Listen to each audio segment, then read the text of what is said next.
Good morning, this is Marshall Davis. Today we're looking at the seventh saying in the Gospel of Thomas. This saying is the parable of the lion and the man. Jesus says, "Blessed is a lion that a man eats, because that lion will become human. Cursed is a man that a lion eats, because that lion will become human." It's a confusing saying. There's a lot of eating and blessing and cursing going on, and it's hard to keep it all straight. For that reason, there are a number of different interpretations of what it means. Who is eating whom? Who is being blessed or cursed, and why? Now, the lion and the man here are obviously symbolic. Jesus is not talking about a lion literally eating a man and a man literally eating a lion. So let's look first at what the lion represents, what it represented in first century Jewish and Christian communities. The lion is a wild beast, and it was considered extremely dangerous in the ancient world. Considered deadly, lions were used as a means of executions, where the lion would kill and devour humans. Daniel, for example, was famously thrown into the lion's den in order to execute him, although he was miraculously saved according to the Bible story. We all know about the stories of the early Christians who were thrown into the arena to be killed by lions. The author of the second letter to Timothy, which is traditionally considered to be Paul, says, "I was delivered from the lion's mouth." The imagery of a lion was familiar to both Jews and Christians. Lions are mentioned quite a bit in the Bible. The lion is a symbol of the tribe of Judah, the Lion of Judah. The first letter of Peter likens the devil to a lion, saying, "Your enemy, the devil, prowls around like a roaring lion looking for someone to devour." Samson kills a lion, and then he later eats honey from the lion's carcass. Most important in determining what the lion represents in this parable is to look at the book of Revelation, which is a book filled with symbols. Revelation, early in the book of Revelation, the seer, traditionally the Apostle John, has a vision of the throne of God, surrounded by four living creatures. He says the first living creature was like a lion, the second was like an ox, the third had a face like a man, the fourth was like a flying eagle. These four living creatures represent the four types of creatures on earth: wild animals, domestic animals, human beings, and birds. That might seem a little bit strange to us, but these were well-known classifications in Jesus' day.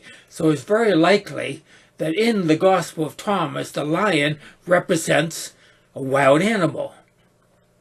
In the parable, the lion represents our wild animal, our animal nature. Physically, we are animals. Zoologically, we are great apes. Our bodies are our ape bodies. I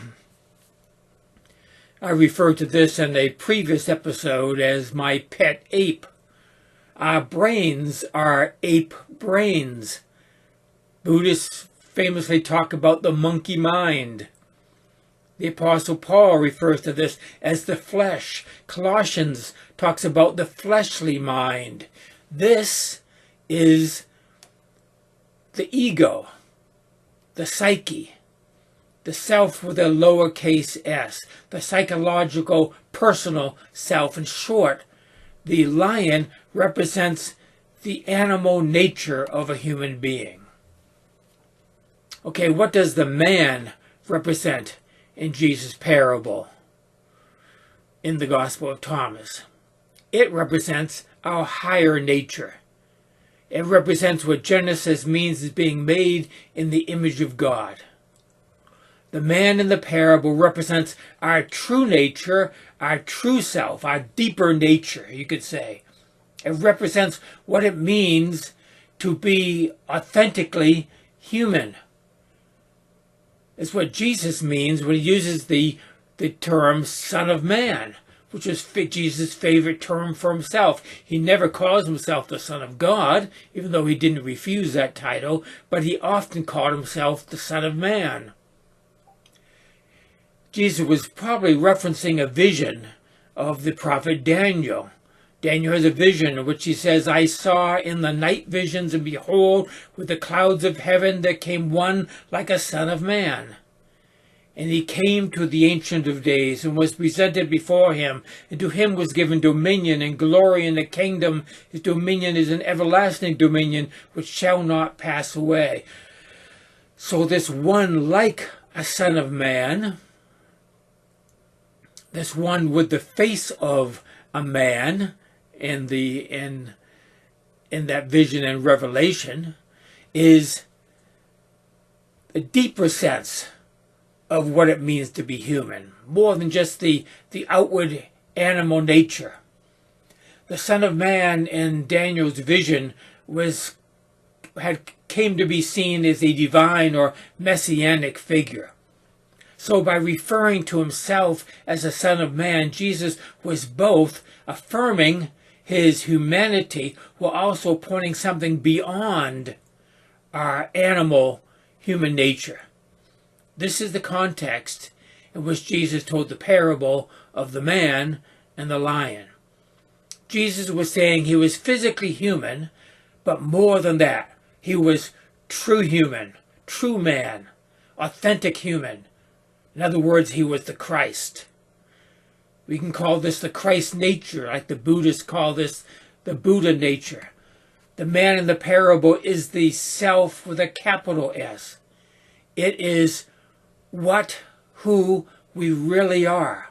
Our true self, our divine self. You can call this Christ consciousness if you want to. So this parable is talking about two selves. One is represented by the lion, one by the man. Normally, the Apostle Paul uses the terms flesh and spirit to describe these two aspects. That's more familiar to us, and I like them better. But here in this parable, Jesus uses the lion and the lamb. It reminds me of the well-known Native American parable of the two wolves, which you probably have heard of. An elder is explaining to a younger person that within all of us are two wolves constantly battling for control, one representing the positive qualities and the other representing the negative qualities. So here's the dualism here. The youngster asks, which wolf will win? And the answer is, the one you feed.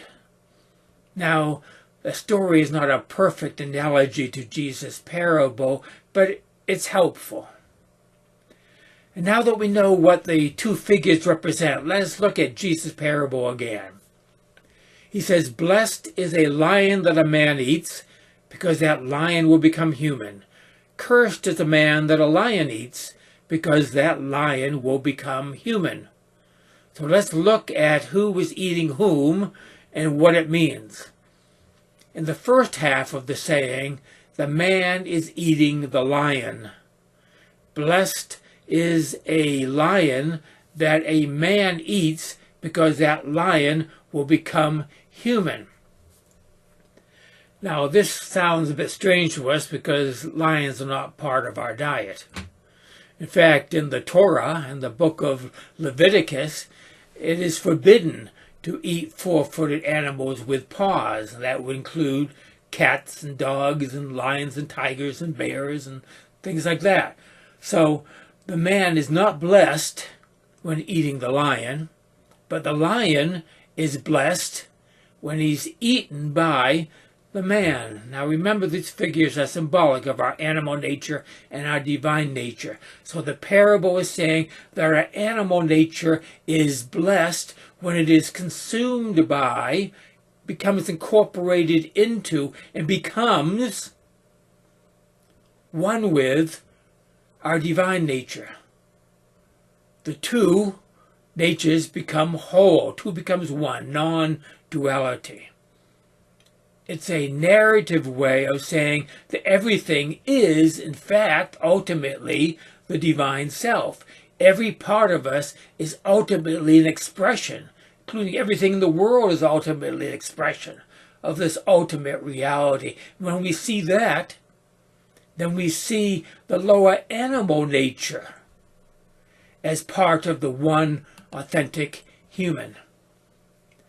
Then Jesus says, "Cursed is the man that a lion eats, because that lion will become human."